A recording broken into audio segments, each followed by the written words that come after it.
resultado interrompe a sequência de 4 partidas sem derrota do Corinthians na temporada. Já o Flamengo quebra uma série de 3 jogos sem vitória no Brasileiro e tira um pouco da pressão da torcida sobre o técnico Tite. A gente sabe que a cobrança, como eu falei aqui, é muito intensa.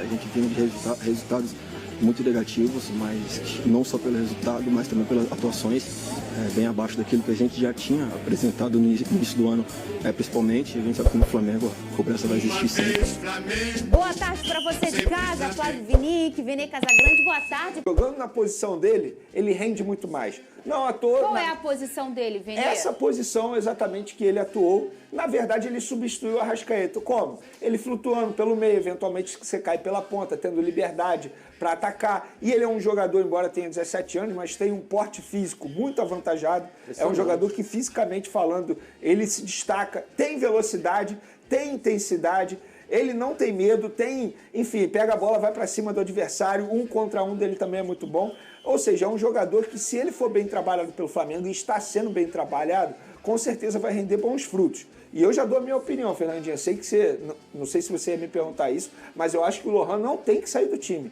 Não tem que sair do time. A gente pode até debater aqui com o retorno do Arrascaeta o que o Tite pode fazer, mas esse jogador ele não pode sair do time. O que você acha que ele pode fazer? Depois eu Joga vejo com o Arrascaeta junto? A gente pode ver contra o Corinthians que no esquema 4-4-2 o Flamengo rende muito mais. Inclusive a evolução do Flamengo é muito por conta disso. Cada jogador atuando em sua posição em um esquema que os jogadores sabem atuar, que é o 4-4-2. E como ficou esse time do Flamengo aí nesse 4-4-2? Hoje, como eu escalaria o Flamengo para quarta-feira, por exemplo, com o retorno do Arrascaeta? O Arrascaeta ele já retornou. Ele estava disponível no banco de reservas, embora não tenha entrado no jogo. Mas eu escalaria desse jeito, sem o Pulgar, por exemplo. Alan, de primeiro volante. De La Cruz, que jogou muita bola contra o Corinthians. A gente fala aqui do Lohan, mas tem que falar do De La Cruz. Jogou muita bola, comeu a bola. E aí eu botaria Lohan e Arrascaeta juntos. Seria um 4-4-2 e no ataque, Everton, Cebolinha e Pedro. Eu botaria desse jeito. Então, com isso, nessa minha escalação, o Gerson ficaria como opção no banco de reserva. O Gerson que foi bem nesse jogo, né? O Gerson, inclusive, chamou a atenção na hora que foi anunciada a escalação do Flamengo, aí passam as fotos ali, né, no telão. O Gerson foi muito vaiado, né? Eu sei que ele não está num bom momento, mas achava que tinha mais moral com a torcida do Flamengo por todo o histórico. Apareceu o nome do Gerson, a foto dele ali, uma tremenda vaia no Maracanã. O mesmo para o Tite. O Tite a gente já imaginava que não estava bem com a torcida do Flamengo. Acho que depois do jogo, a barra do Gerson aliviou, porque ele jogou bem, foi mais participativo. E, às vezes o jogador, amigo, para agradar a torcida do Flamengo, bota raça, bota disposição, bota vontade. Por que não fez isso nos outros jogos? Jogou pra caramba, jogou com muita determinação, muita raça. Não foi assim um grande jogo do Gerson, mas só dele mostrar vontade, isso serve pro time todo. Já ganha a torcida vai ficar do lado do cara que coloca a raça. Me chamou a atenção depois do jogo, a gente conversou com o Cebolinha, não chegou a entrar aí na matéria, mas o Cebolinha e o Lohan é isso tudo mesmo, porque a gente escuta muito falar categorias de base, tem muito garoto que arrebenta nas categorias de base, chega no profissional, não é aquela coisa toda, não vai tão bem, é muito difícil subir. E o Lohan começou meio tímido, né, nos profissionais, aos poucos ele vem se soltando, esse foi o grande jogo. E aí o Cebolinha vira pra gente e fala que vocês não viram nada, vocês ainda não viram nada, vocês não têm ideia do que esse garoto faz nos treinamentos. É uma pena a gente não poder mais acompanhar os treinos do Flamengo, porque eu vi o Vinícius Júnior treinando, garotinho, subindo, e a galera da imprensa parava todo mundo. Sabe aquele treino na segunda-feira, geralmente? Pega uma garotada que está subindo, chama um time da segunda, terceira divisão, e a gente nem dá bola muito, porque sabe que dali não sai notícia. Quando o Vinícius Júnior participava do treino, ficava todo mundo olhando, assim, admirando o Vinícius Júnior. Aí sempre tinha um ou outro que falava, mas eu contra um time da segunda divisão. Mas por que os outros não estão fazendo isso que o Vinícius Júnior está fazendo?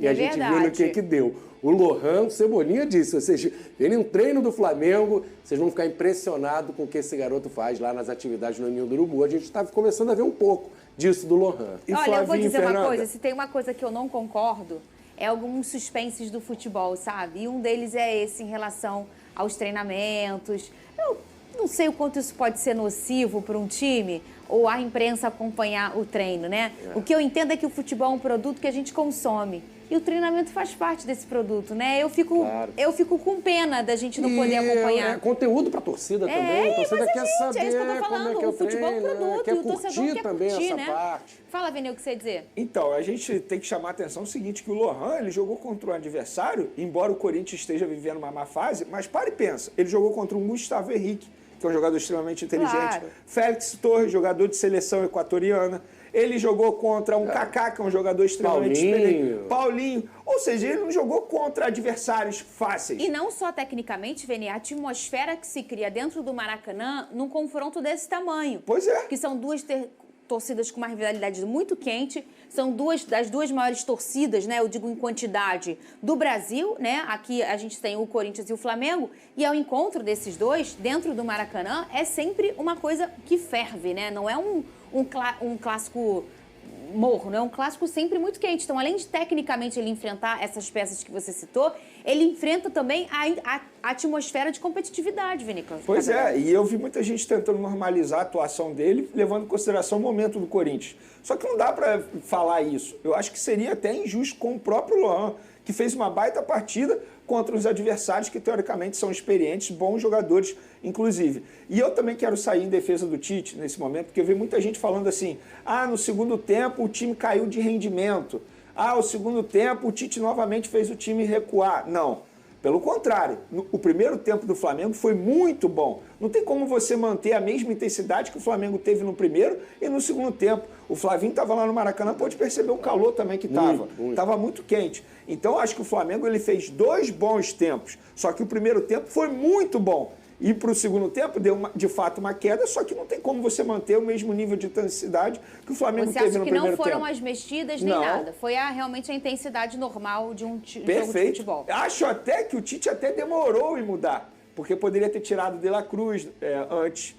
Porque o De La Cruz a gente pode ver que saiu sentindo uma certa fisgada ali. Ainda bem que não preocupa para quarta-feira. Mas acho que o Pedro vai ser reavaliado. O Pedro é um jogador que preocupa. Eu quero saber disso aí, o Vene Casagrande. Lembrando que daqui a pouco tem drone do Vene em relação ao treinador novo do Vasco. É isso, né, Vene? Você já fala. Na ausência do Pedrosa, a gente corre atrás. Vamos lá. Daqui a pouco a gente também vai mostrar o jogo do meu Botafogo. Eu quero saber, e a vitória do Vascão, né? Eu até ver se o Pedrosa tá bem lá na Europa. Será que acompanhou? Será que ele acompanhou? Quais são, Vene Casagrande, os desfalques para essa partida contra o Bolívar do Flamengo? Vamos lá, Pulgar. O jogo é na quarta-feira no Maracanã. Pulgar, o desfalque aí. Pulgar está sendo preparado para voltar no sábado contra o Vasco. Jogo 9 horas da noite no sábado, o Pulgar está sendo preparado para retornar nesse duelo. E aí fica a dúvida em relação a Pedro, que de fato saiu tendo um problema muscular no jogo contra o Corinthians, vai ser reavaliado. E aí eu vou além. Se o Pedro não puder jogar, não sei se Gabigol seria a alternativa ideal para entrar no lugar do Pedro. Porque o Bruno Henrique ele retorna, ele foi ausente desse jogo aí, muito mais foi preservado por conta de dores no pé, mas ele retorna. E aí eu colocaria o Bruno Henrique no lugar do Pedro, não colocaria o Gabigol. Nossa, ô Flavinho, você faria isso também?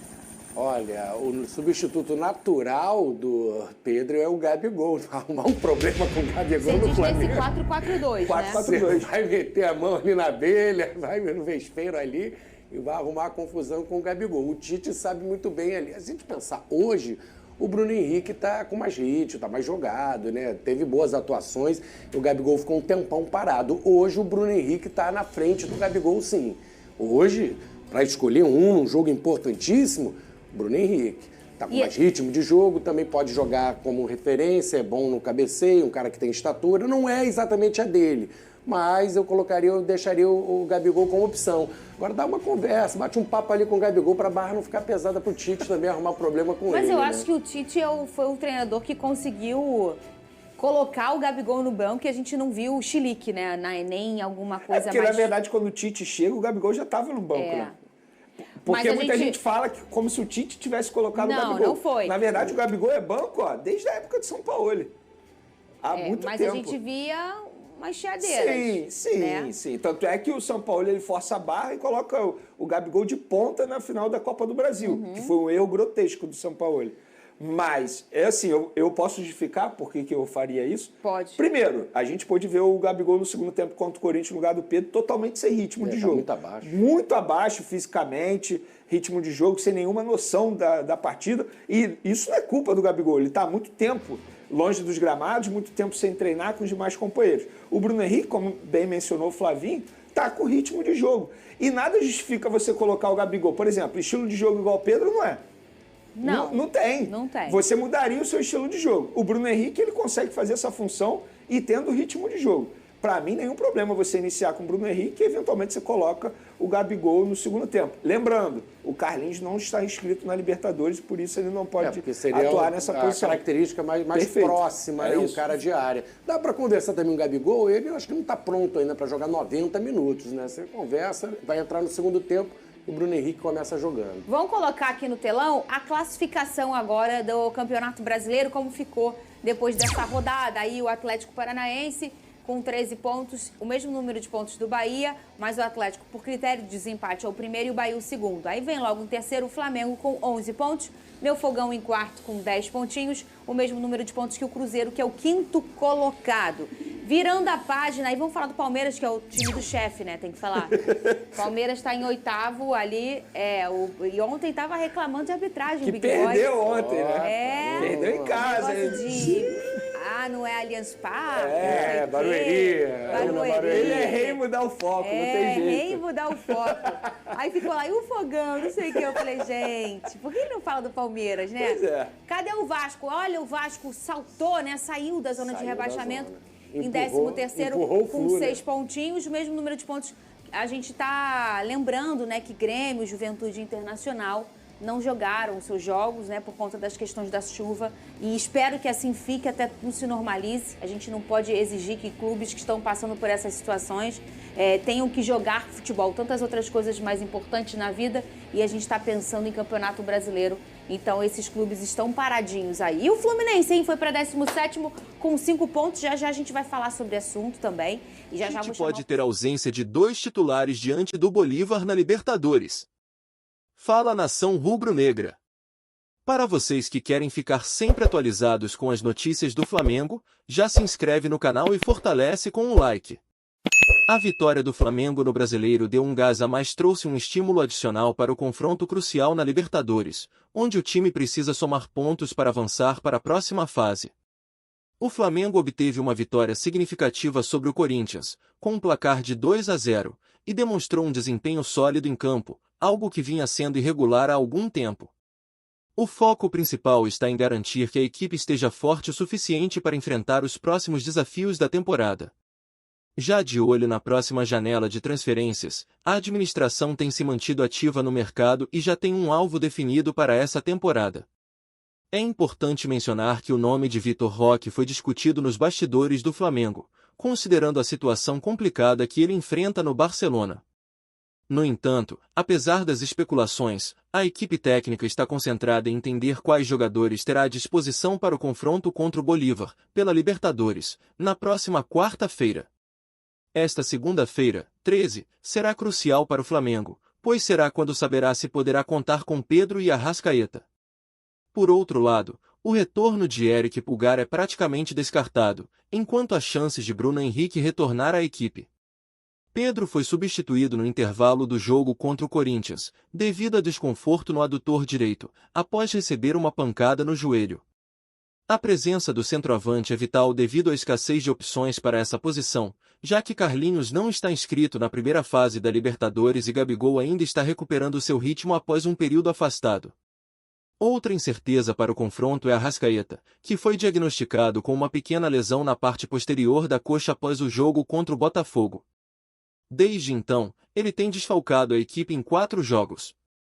Durante a partida contra o Corinthians, o uruguaio ficou como opção no banco e ainda não tem presença garantida contra o Bolívar. Devido à sua condição física, o meia não está apto para jogar, e há uma cautela sobre o seu retorno para evitar uma piora na lesão, o que poderia prolongar ainda mais seu período fora dos gramados. Os próximos 2 treinamentos serão cruciais para que a comissão técnica decida se ele será utilizado ou não. Nação, vou ficando por aqui. Mais tarde eu volto com mais novidades sobre o Mengão. Não se esqueçam de deixar o like e se inscrever no canal. Até a próxima!